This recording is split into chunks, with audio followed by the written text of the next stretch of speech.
বন্ধুরা, প্রতিজ্ঞা সিরিয়ালের আজকের রিভিউ। অভি অফিসে ঢুকে দেখে অফিসটাকে সুন্দর করে সাজানো হয়েছে। সে ইন্দ্রকে ডেকে জানতে চাই এগুলো কে করেছে। ইন্দ্র বলছে হিরণময় আঙ্কেলের মেয়ে পরি, তাকে বারণ করার অত বড় বুকের পাঠা আমার নেই। ঝুমকি তারপর নাচ গান করে অভিকে ভোলানোর চেষ্টা করছে, ঢুলে ঢুলে তার গায়ে পড়ছে। অভি বলছে এটা একটা অফিস, এই রকম কাজ করা তোমার সাহস কি করে হয়? ঝুমকি বলছে অভি, তোমার কি এখনো বিশ্বাস হচ্ছে না যে আমি পরি?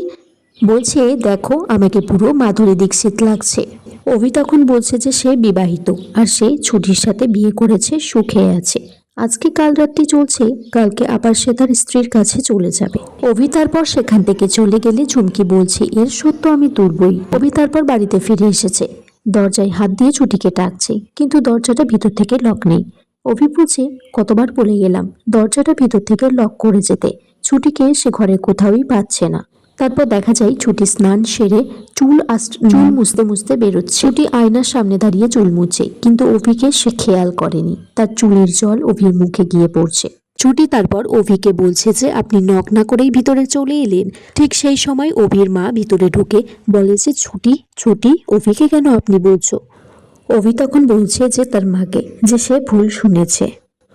অভির মা তখন বলে যে আজকে তো বউ ভাতের অনুষ্ঠান, তাই কোনো রকম অনুষ্ঠান হয়তো ভালোভাবে হবে না, কিন্তু আচার অনুষ্ঠান আমার সাথে যা যা হয়েছিল ছুটিকে দিয়ে আমি সেগুলোই করাবো। ছুটির কাছে তারপর জানতে চাই যে সে রান্না করতে পারে কিনা। ছুটির মুখ দেখে মনে হচ্ছে সে ঠিকঠাক রান্না করতে পারে না, কিন্তু অভি বলছে হ্যাঁ মা, ও খুব ভালো রান্না করতে পারে, তোমার জন্য একদম লক্ষ্মীমন্ত বউ নিয়ে এসেছি। অভির মা তারপর অভিকে বলছে যে তোমার তো এইসব বিষয়ে কখনো কোনো জ্ঞানই ছিল না, তুমি তার ধারপাশ দিয়েও যেতে না, অথচ আজকে দেখছি প্রচুর জ্ঞান। অভির মা ছুটিকে নিয়ে যায় রান্নাঘরে। এদিকে অভি বলছে যে ভগবানের কাছে বলছে যেন ওই ঝুমকি মেয়েটা আজকে আবার না আসে। অভির ঠাম্মি তারপর হিরণময়কে ফোন করে বলে যে আজকের অনুষ্ঠানে ঝুমকিকে নিয়ে আসতে, কিন্তু হিরণময় নিয়ে যেতে রাজি হয় না। তখন ঝুমকি মনে মনে বলছে এই বুড়োটার বেশি বাড়াবাড়ি। অভির ঠাম্মি তারপর ঝুমকিকে বলে যে এই বাড়িতে আসার জন্য।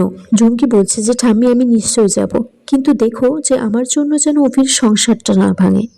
হিরণময় তখন বলছে যে সত্যি এটা আমার পরিমায়েরই কথা। অভির মা এদিকে ছুটির কাছে জানতে চাই যে সে ঠিকঠাক ভাবে রান্নাটা করতে পারবে কিনা, হাত পা পুড়িয়ে বসে থাকবে না তো। অভির বাবাও বলছে যে দেখো মেয়ে, তুমি কিন্তু রান্না করতে পারলে যাও, না হলে কিন্তু আমাদের বিপদে ফেলো না।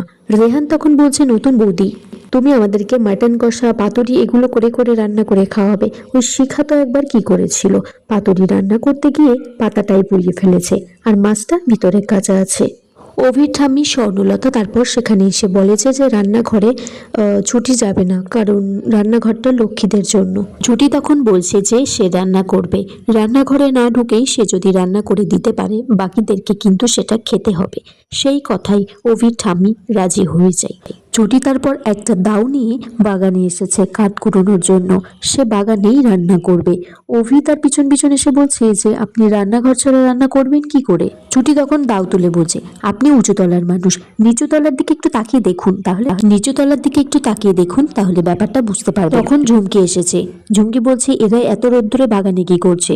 একজনই এর উত্তর দিতে পারবে, সে ঈশার কাছে ফোন করেছে, বাগানে আসতে বলছে। ঈশা তখন বাগানে এসে অভিকে বলছে যে সে এখানে কি করছে, সে হলো বড়দিদি, উত্তর তাকে দিতেই হবে। শিখা তখন সেখান দিয়েই মাথায় একটা ছাতা নিয়ে যাচ্ছিল। অভি তখন শিখার কাছ থেকে ছাতাটা নিয়ে বলছে আমি ছুটির জন্য এই ছাতাটা ধরে রাখবো মাথায়, এত রোদ্দুরের মধ্যে আমার বউটা রান্না করবে, তোরাও না একটা ছাতা নিয়ে আয়, দুজনে এখানে দাঁড়িয়ে থাকবি, না হলে শরীর খারাপ করবে। ছুটি তখন মুখ ফসকে অভিকে আবার আপনি বলে ডাকতে থাকে ওদের সামনে। তখন বলেছে না তুমি এখন কেন কষ্ট করে দাঁড়াবে, তুমি যাও ভিতরে, আমি রান্না করে নেব।